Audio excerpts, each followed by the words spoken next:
টিটু, সুমন, সাথে কৃষ্ণপুর মাতুভাই, তাদের নেতৃত্বে কৃষ্ণপুর এবং খিদিরপুরের নেতৃত্বে একটা বিএনপি এবং অঙ্গ সংগঠনের বিরাট মিছিল আমাদের মাঝে এসে উপস্থিত হয়েছেন। আমরা করতালির মাধ্যমে মিছিলকারী ভাইদেরকে আমরা শুভেচ্ছা জানাবো।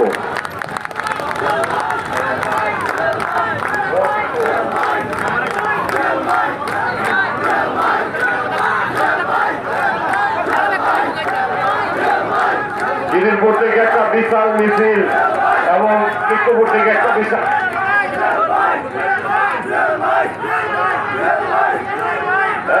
আমাদের নেতা বিডিআর সাধারণ ভাই মিছিলের মধ্যে উপস্থিত হয়েছেন। আমরা তাকে অভিনন্দন জানাই।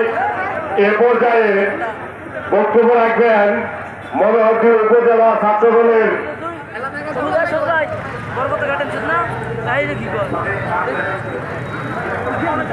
নাম তো কৃষ্ণপুরী থেকে একটি বিষয়